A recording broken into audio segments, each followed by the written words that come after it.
Hello viewers, আসসালামু আলাইকুম। কেমন আছেন সবাই? আশা করি সবাই ভালো আছেন। আজকে ছোটো মাছের চচ্চড়ি নিয়ে আমি হাজির হয়ে গেছি ফোর্টিফাই টেস্টি কুকিং এমে। ছোটো মাছের চচ্চড়ি এমন কেউ নেই যে পছন্দ করে না। এটা অনেক সুস্বাদু হয়। যদি থাকে ডাল ভাতের সঙ্গে ছোটো মাছের চচ্চড়ি অনেক মজা। চলুন দেখে আসি ছোটো মাছের চচ্চড়ি কীভাবে তৈরি করা হয়। প্রথমে আমি একটা ফ্রাই প্যান নিয়ে নিয়েছি।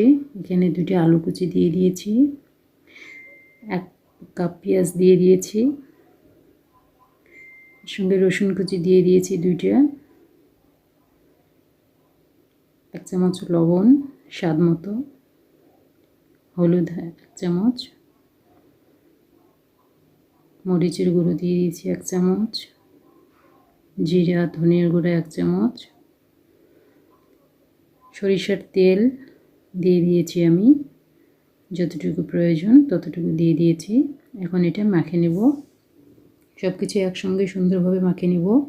এই মাখাটাতেই যত টেস্ট, যত সুন্দরভাবে মাখতে পারবেন, এটা যত সুন্দর করে মাখবেন তত টেস্টি। মথলে নিতে হবে ভালো করে, মথে মাখতে হবে। দেখুন কিভাবে মাখতেছি, ঠিক এভাবে করেই মাখতে হবে এটা, এবং হাতেই পারফেক্ট। হাত দিয়ে মাখাটা সবথেকে পারফেক্ট হয়। এখন আমি ছোটো মাছগুলো দিয়ে দিচ্ছি। ছোটো মাছগুলো আলতো করে দিয়ে এবারে মিক্স করে নিতে হবে। বেশি চাপ দিয়ে এটা মাখা যাবে না, তখন মাছগুলো ভর্তা হয়ে যাবে, তখন আর স্বাদ থাকবে না, ভালো লাগবে না, দেখতেও ভালো লাগবে না, খেতেও ভালো লাগবে না। পানি দিয়ে দিচ্ছি অল্প একটু। এই পানিটা দিয়ে হালকা একটু নাড়েচাড়ে ব্যাস ঢেকে দিব আমি 10 থেকে 12 মিনিটের জন্য। পানিটা শুকায় এলে তখন একবার নাড়া দিয়ে দিব। দেখুন এভাবে করেই রান্না করতে হবে। যারা নতুন আছেন এই চ্যানেলে, আমার চ্যানেলটিকে সাবস্ক্রাইব করে দিবেন। অনেক মজার রান্না পেতে আপনারা সাবস্ক্রাইব করে দিবেন। আমার রান্নাটা হয়ে এসেছে। আমি ধনিয়া পাতা দিয়ে দিলাম শেষের দিকে। ধনিয়া পাতাটা একটু ছড়াই দিয়ে আবার একটু উলটপালট করে দিব। এভাবে উলটপালট করে দিয়ে আরও 2 মিনিটের মতো রান্না করে নিব।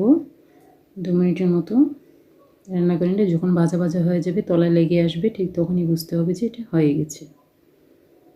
এখন আমি এটা পরিবেশন করব। দেখুন খাওয়ার জন্য একদম রেডি। অনেক সুস্বাদু, অনেক টেস্টি, অনেক মজার, লোভনীয় একটা খাবার। যারা দেখছেন আমার চ্যানেলটিকে সাবস্ক্রাইব করে দিবেন, কমেন্ট করবেন, শেয়ার করবেন, লাইক করবেন। অনেক ধন্যবাদ সবাইকে আমার চ্যানেলটি দেখার জন্য। ভালো থাকবেন, সুস্থ থাকবেন।